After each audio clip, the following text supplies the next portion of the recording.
सुमंत जी दशरथ जी के लगवा जाके खड़ा भले। तुलसी बाबा लिखले कि सचेव धीर धरि कह मृदुमानी, अब महाराज तुम पंडित ज्ञानी। आपका स्वभाव ब्राह्मण का है और आप धीरज नहीं धरेंगे तो कौन धरेगा। अच्छा, बेटा के वियोग में कौन नहीं मर सकता है। दशरथ जी कहले कि राम नाई ले, कहले ना, कहले सरकार प्रथम बास तमसा तट भयऊ और दूसर सुरसर तीर।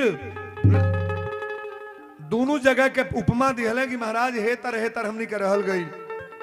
अब बड़ी निवेदन कैली हाँ, हमरा राम जी और लक्ष्मण माता जानकी लौट गए, चले गए, लोग नहीं आए।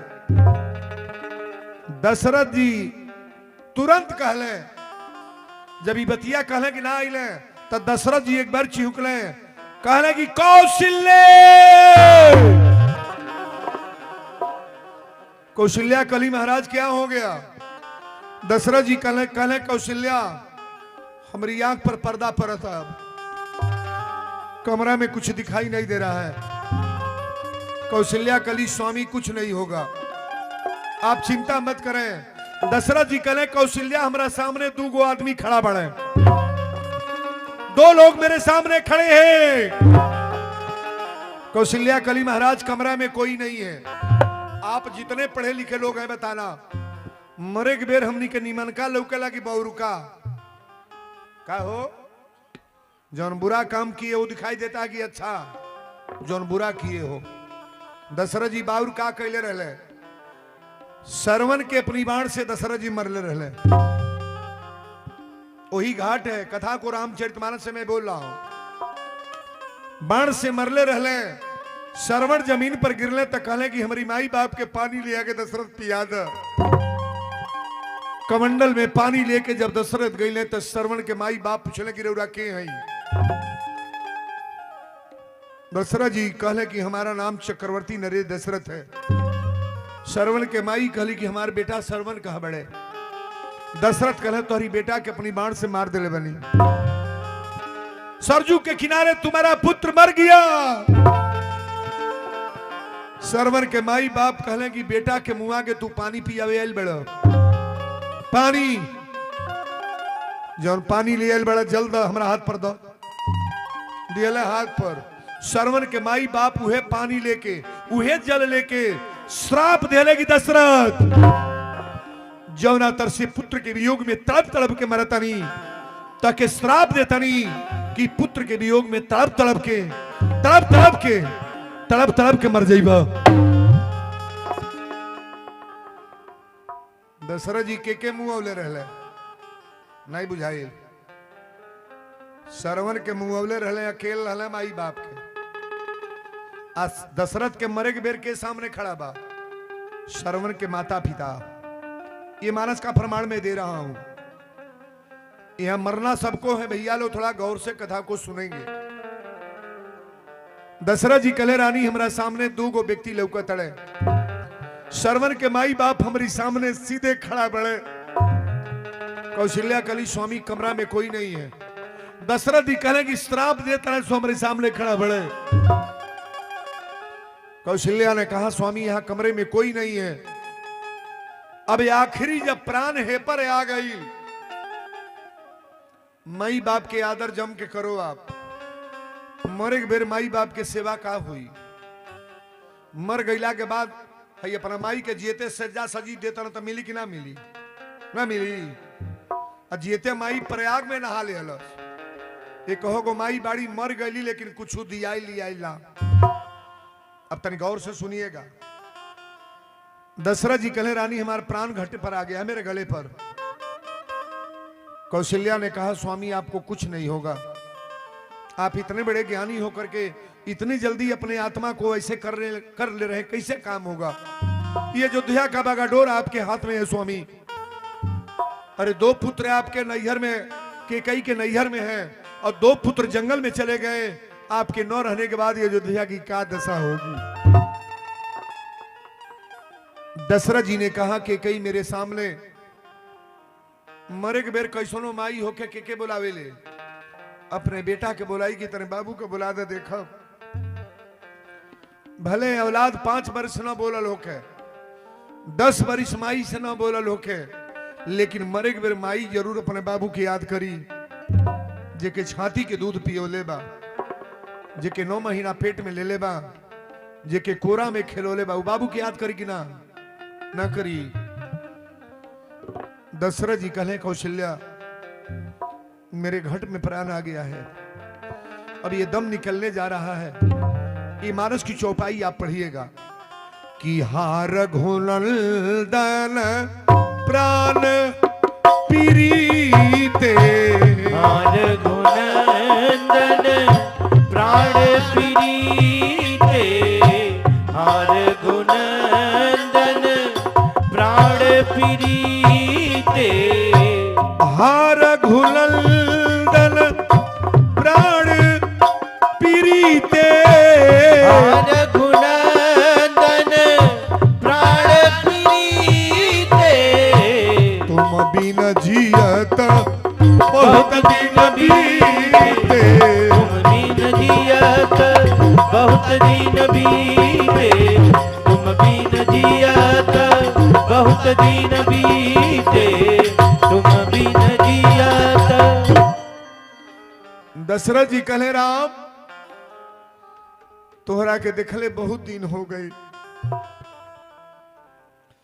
अब मेरे गले पर प्राण आ गया है।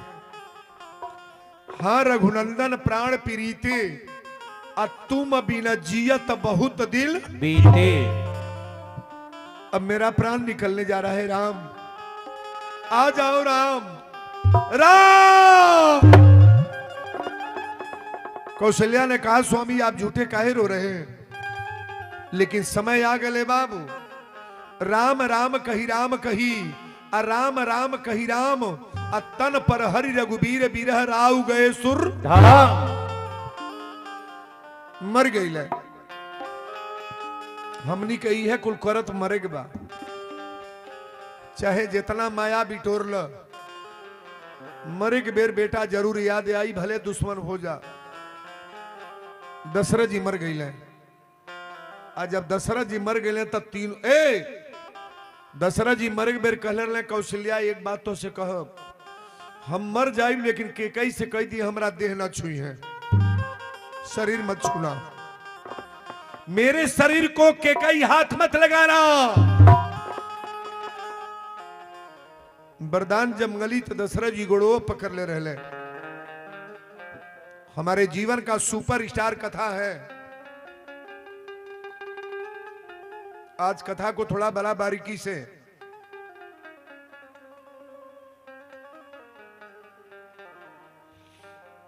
इस कथा का फरमाइश आता है कि वीरेंद्र बाबा आप भरत चरित्र जरूर बोलें, लेकिन कनौरा क्षेत्र के जो भी हमारी बेटियां बहन हैं, हमनी के ऊपर जौन सधेला उहे बोला तनी। आज दशरथ जी बहुत लोग कहे लगे बाबा हमारा 4 गो बेटा बाड़े, कौनो तो कामे आई, कौनो तो चीता उठाई। दशरथ जी के कोगो पुत्र रहले, कोगो मरे के बेर पानी पौले बने, जे सोचा था हमरा 3 गो माना, 4 गो माना, 5 गो। दशरथ जी का पुत्र है 4, राम लक्ष्मण जंगल में बैठे, अब भरत शत्रुघ्न ममहर में बैठे। दशरथ जी मर गए लेकिन कोनो बेटा का हाथ से पानी ना पौले। राम राम कही राम कही, राम राम कही राम, तन पर हरि रघुबीर बिरह राव गए सुर धाम। माई जियल यह तबले 1 लोटा पानी अपने हाथ से बेटा ना दियल। माई को पानी अगर पिलाने वाला है तो पुत्र है। कभी भी जीवन में खोजिएगा, माई के पानी अगर पियावता तब बेटा वो माई माई बा, और जौना माई के बेटा बात ना पूछता वो माई बेटा के संबंध का बा। महाराज हमरा भरत व्यास जी एगो गीत गौले बड़े, एगो गीत गौले बड़े, 2 लाइन हम आपके सुना दी। आर्य जियते न बात पूछे, जियते न बात पूछे, कौनो रे परानी, अमुअते दिया तो पिपरों के पानी।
सौ गो संघाती कुल परिवार हित मित बेटा नाती। ओ कुल परिवार हित मित बेटा नाती, कुल परिवार हित मित बेटा नाती। जबले पापा रुपया कमैले ह बेटो हित बा, पतोहियो हित बा, नातियो हित बा। अब रिटायर हो गए पेंशन मिलता, वो पेंशन वो ही है खाता है सब। बुढ़वा के पूछे वाला क्यों ना बा? कोयलरी के रिटायर में क्यों होई तन देख ली हो। मास्टर बन के जी रिटायर बा देख ली। किसी भी पोस्ट को गौर करना। पाकिट में दाम तबले 100 गो संघाती हो,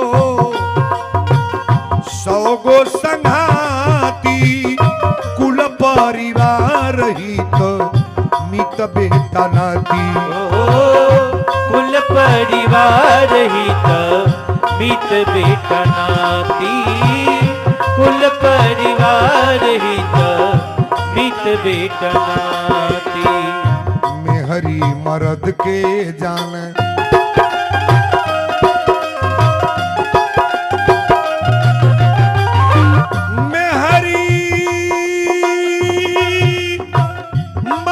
के जाने,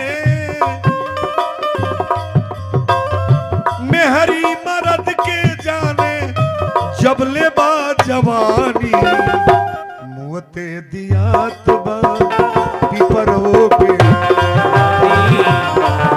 दियात बा पिपरो के पानी, मुँहते दियात बा पिपरो के पानी।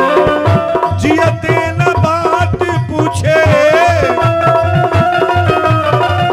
जियते न बात पूछे कौनो रे परानी मुँहते दियात बा पिपरो के। दियात बा पिपरो के पानी, मुँहते दियात बा पिपरो के पानी। ऑनलाइन गवाइल है बुझाता कि ना? नहीं बुझाई। जौना बेटा से माई के कोनो मतलब नहीं बा उहे तत गगरी बांधता। पीपरे में घंटा बंधाला कि ना? पारा जी तनिक के बढ़ा ली है तारा और नहीं बंधाला, नहीं बंधाला ना। एक बाल्टी पानी डार दिलो आ वही में छेदा कल जाला पीछामा नीचामा, चिरकुट ओई में झूला दिहल जाई। एक बाल्टी पानी डाल के कहीं माई रे ठोपे ठोपे दिन भर पी है, फिर भी हमें डार दे। हाय रे समाज, ये जो कर्मकांड होता है बढ़िया है। बढ़िया किसके लिए है? बहुत तेज हो गए। बढ़िया किसके लिए है? हमारे भरत जैसे पुत्र के लिए, राम जैसे पुत्र के लिए, लक्ष्मण जैसे पुत्र के लिए महाराज ये अच्छी बात है। बैठ जा, बैठा हो जो बैठ जाना, कोई बैठ जा, बैठा हो जो। तो कैसा चप्पल बटोरे ला दोनों लोग का भवेक है घर ले बा। अच्छा, एक कथा में जान बा कि ना बा? नहीं बा। हमरा गोइले के बाद ही कथा मन पड़ी कि ना? ना पड़ी। जबले जियबल वन तबले मन पड़ी कि कोचू वीरेंद्र बाबा बोलल बड़े। मरे के बेर ले याद आई कि बाबा तू ही बात कहले रहल। आज हमरा कपारे यह पर गल बा। वीरेंद्र बाबा रिसर्च करके बोलते हैं और सब बात नहीं है। आज कलयुग में जो हो रहा है मैं उसको डायरेक्ट बोलता हूं महाराज। दशरथ जी मर गई ले बाबू, महतारी रोवा तड़ी केहू आगे पीछे ना बा।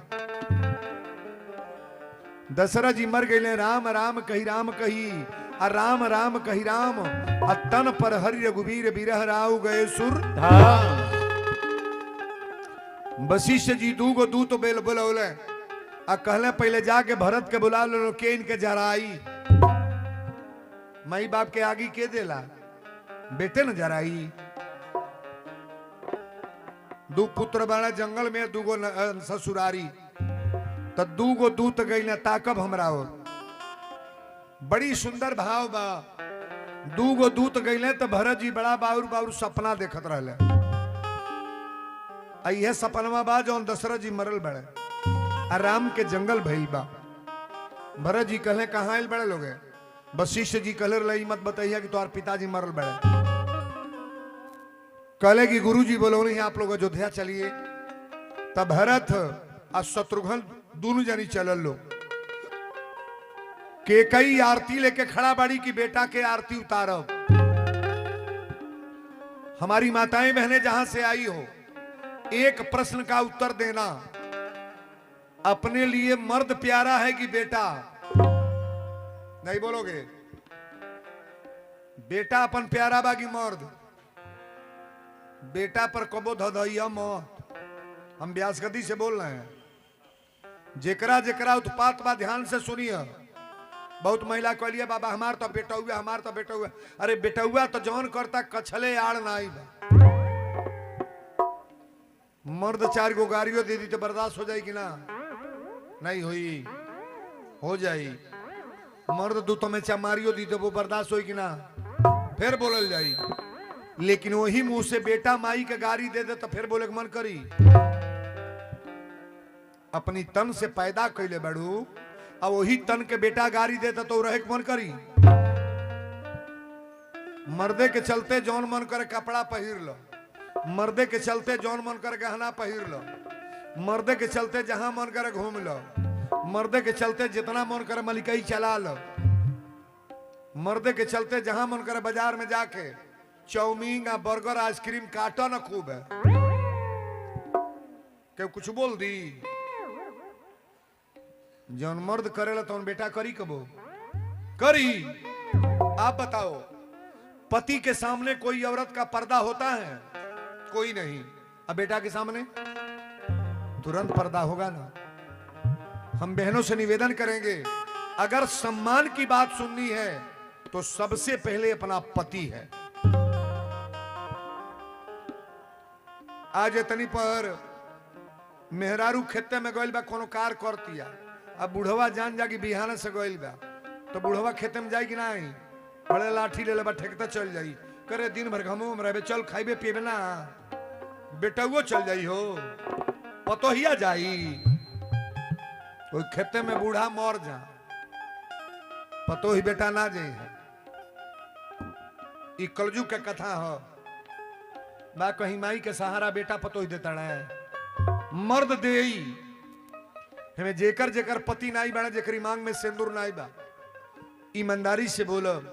और धरती पर धन दौलत लौकेला, कुछ लौकेला, कुछ नहीं दिखाई देला, तुरंत बुझाला बाबा हमार के बा। उहे रहले जौन रहले तौन रहले। लेकिन निवेदन करेंगे आज की कथा बड़ा बारीकी से सुनना। दोनों दूत जब भरत के लेके अला तक केकई आरती लेके खड़ा भरी। साज आरती मुदित उठी धाई, आ द्वार ही भेंट भवन ले आई। आरती उतार के भरत के कमरा में ले ली। कली भरत कमरा में चला। अब भरत जब देखले अयोध्या में सुना तनी और कम में के जरा सा भरत जब देखले कि अयोध्या में सुना, भरत कले माता श्री ई हमरा अयोध्या इतना सुना तो कब रहल ना।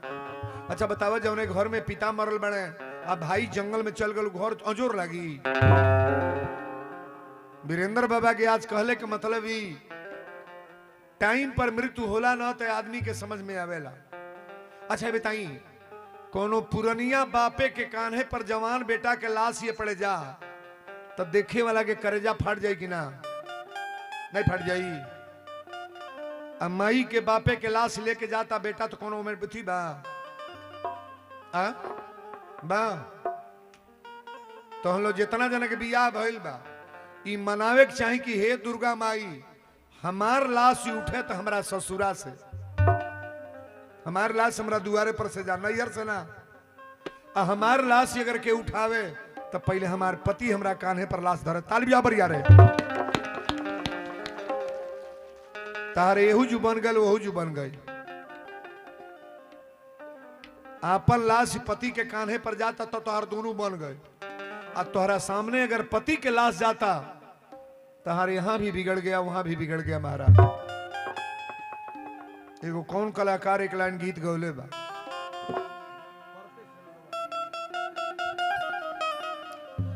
परते सिंदूरवा डोलिया, परते सिंदूरवा डोलिया, आ उठे नैहर से आखिरी विदाई होला।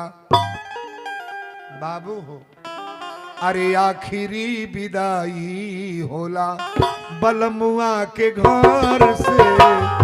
आखिरी विदाई होला बलमुआ से, आखिरी विदाई होला बलमुआ के घर से, आखिरी विदाई होला। पढ़ते सिंदूरवा डोलिया,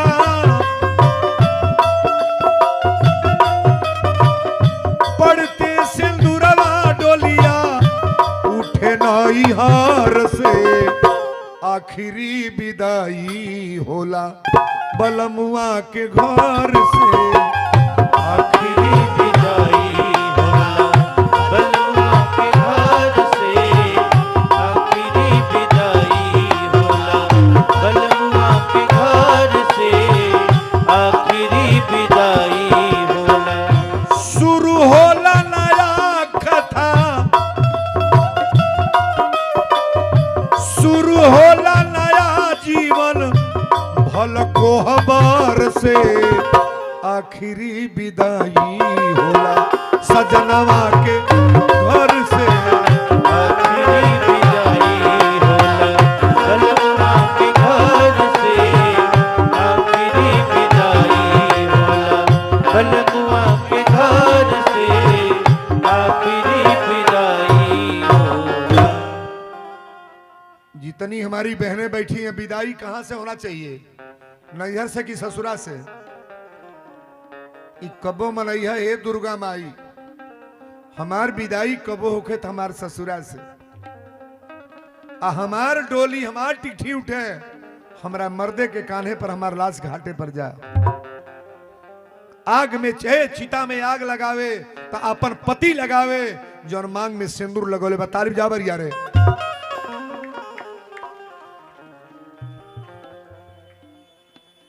के कई कहली कि पुत्र कमरा में आव।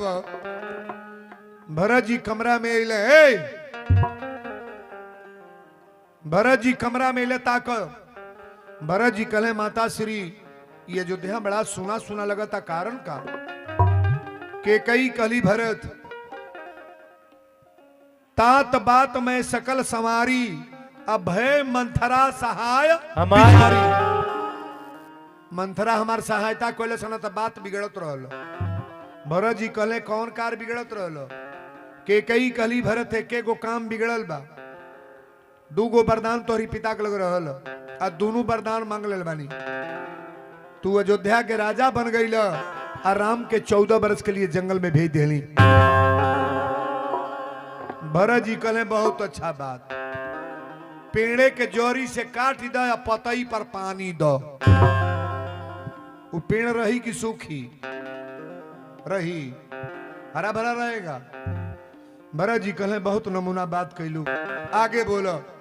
कहली कि एके गो कार भइल बा, राम जंगल में चल गईले आ तो के वरदान मंगली है तो यही चोट में तुम्हार पिता दशरथ जी मर गए बड़े। आ दशरथ जी के मृत्यु सोच के भरत जी जमीन पर गिर गए। आ गिर के तुरंत कहल कि बर मांगत मन भई न पीरा।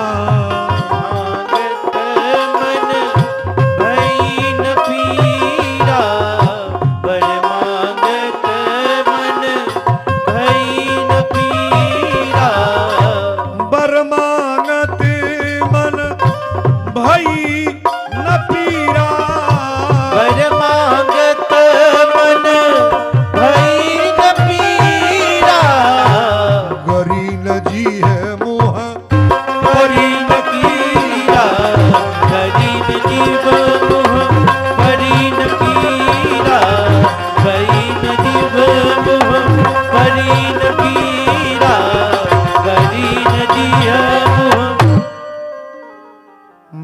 कहले ई बतावा बर मांगे के बेर तोहरा दर्द भइल कि ना पीरा भइल के कई कली भरत तू का कहत अड़ भरत कहले वरदान मांगे के टाइम में तोर जिहुआ काहे न कट गई तोरे मुंहे में कीड़ा काहे न पड़ गई कुलक्षणी कही के घर फोरनी कही के तोर नाम के कई है तो के आज से के कई कही के बुलाए भरल फुरल फुलवारी उजार के कहत अड़ू की राजगद्दी मांग लेली